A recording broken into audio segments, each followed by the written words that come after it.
Ici, nous sommes en face d'une boîte à 3 arbres. C'est une boîte mécanique à 3 arbres. Nous avons l'arbre primaire, nous avons l'arbre secondaire, nous avons l'arbre intermédiaire. C'est ça, hein? Très bien. Donc, la spécificité de cette boîte, c'est que cette boîte est utilisée sur les véhicules à propulsion. C'est-à-dire les véhicules qui ont un pont à l'arrière. À la sortie de l'arbre secondaire, hein, on va constater un arbre de transmission qui ira rejoindre le pont. On est ensemble? Ça veut dire quoi? Quand on trouve ce type de boîte sur un véhicule, c'est que les roues motrices sont à l'arrière. Les roues de devant, les roues de l'avant sont juste des roues directrices. Mais les roues de derrière sont des roues motrices. Donc quand le conducteur accélère, ce sont les roues de l'arrière qui vont bouger. On est ensemble? Très bien. Donc, notre particularité ici, vu que nous sommes à l'école, voilà. Aide-moi. Voilà. Voilà notre arbre primaire. L'arbre primaire n'a qu'un seul pion. Ceux qui ont fait la 3e année connaissent ça. L'arbre primaire n'a qu'un seul pion. C'est le seul pion, ça. C'est l'arbre primaire qui rentre dans le moteur, pour ne pas dire dans l'embrayage. Ça peut aller. Donc c'est lui qui amène le régime du moteur, le mouvement du moteur. C'est lui qui l'amène dans la boîte. C'est lui qui communique le mouvement. Ça suit? Très bien. Et quand il communique maintenant, le premier pion à qui il communique, elle enlève ça. Le premier pion à qui il communique le mouvement, c'est ce pion. Et donc, les deux forment ce qu'on appelle la prise constante. On n'a pas besoin de bûcher, il suffit de comprendre. Les deux pions forment ce qu'on appelle la prise constante. Donc, sans les deux là, il n'y aura aucune vitesse qui va fonctionner. Ça suit? Sans ces deux là, il n'y aura aucune vitesse qui va fonctionner. Donc, rapidement, pour pouvoir obtenir la première vitesse, on doit forcément passer par la prise constante. Maintenant, quand on quitte la prise constante, on doit venir sur le plus petit pion parce que la première vitesse demande une forte démultiplication. Je dis bien, la première vitesse demande une forte démultiplication. Maintenant, c'est quoi la démultiplication? Parce que les examinateurs peuvent vous demander ça. Oui. C'est quoi on appelle démultiplication? C'est quoi une démultiplication? Ahmed, ou bien comment ça s'appelle? Maël. Tu ne sais pas. Donc, c'est quoi une démultiplication? Une démultiplication, c'est oui. Le fait de donner une puissance, de fournir, de donner plus de puissance pour que le moteur atteigne une vitesse de rotation donnée. Tu parles déjà trop français. On n'est pas en politique ici. On est en mécanique. Combien? Démultiplication.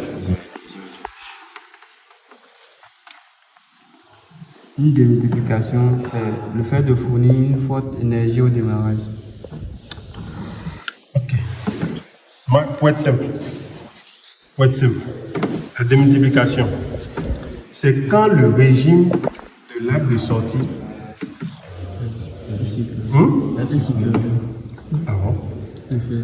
est inférieur au régime de l'arbre d'entrée. Le régime qui sort, quand vous roulez vos motos, vous passez la première vitesse, est-ce que vous arrivez à filer? Hein? C'est là où il y a faute de multiplication. Mais la faute de multiplication permet de soulever de lourdes charges. Si tu montes sur ta moto tout de suite et tu passes 5e vitesse, est-ce que tu peux bouger? Mais si tu passes la première vitesse, tu vas bouger. Parce qu'il y a une faute de multiplication. Il y a un petit pion qui entraîne un grand pion. Donc l'effort est plus élevé. C'est là où on parle de couple. Le couple est élevé. Mais la vitesse est réduite. C'est ça la démultiplication. N'allez pas loin, quoi. Ne pas faire de français, parler beaucoup, non. Vous avez compris? Donc, quoi compris? Hein? Donc, si on repositionne notre app secondaire ici, je mets la prise constante. Voilà le pion qui entraîne le plus grand pion de l'app secondaire. On est ensemble? Oui. Voilà. Maintenant, avant d'avoir la première vitesse, il faut forcément que le conducteur enclenche la première vitesse dans son véhicule. Ou bien, lorsque le conducteur agit sur le levier de vitesse, hein, sur quel organe le conducteur agit au niveau de la boîte? Oui. Sur les coulisseaux. Sur les coulisseaux. Oui. Maintenant, les coulisseaux entraînent les fourchettes. Et les fourchettes entraînent Les synchronisateurs. les baladeurs. Les baladeurs. C'est pas si ça fonctionne, hein? Ah, ça fonctionne. Voilà. Je viens de passer la première vitesse. Je vais encore revenir au point mort. Regardez-moi ça. Bon, je crois que c'est venu, hein? Voilà, je repasse la première vitesse. Voilà. Le conducteur vient de passer la première vitesse. Donc, c'est quoi? C'est le plus petit pion ici. C'est ça. C'est ça, c'est ça. Donc, quand le conducteur passe, quand le mouvement le régime du moteur vient, je suppose que le régime, on dit par exemple 2000 tours. Le régime du moteur vient 2000 tours par minute. Si on doit calculer le régime à la sortie, ça serait supérieur ou inférieur? Là, tout le monde a compris. Donc, on peut obtenir à la sortie 600. Oui. On peut obtenir 400 tours par minute à la sortie. Mais le couple sera... Oh, lui ne suit pas. Le couple sera élevé. Si la boîte sort, vous devez être capable d'expliquer ça. Hein, chef? Ou bien? Le couple sera élevé. Donc, c'est pour ça que quand on fait une ancienne cinématique, on fait le mouvement qui vient du moteur, on passe par la prise constante toujours, on vient sur le pion concerné et ça sort. Ça, c'est dans le cas des boîtes à 3 armes. Deuxième vitesse, c'est la même chose. Je quitte, je viens au point mort d'abord. Je passe à la deuxième vitesse. Voilà, je viens de passer la deuxième vitesse. Là maintenant, sur l'arbre intermédiaire, c'est ce pion qui est concerné. Donc le mouvement quitte le moteur, ça passe toujours par la prise constante, ça vient sur ce pion n'est plus concerné, ça vient sur le pion légèrement moins que l'autre. Regardez bien, les pions sont décroissants sur l'arbre secondaire.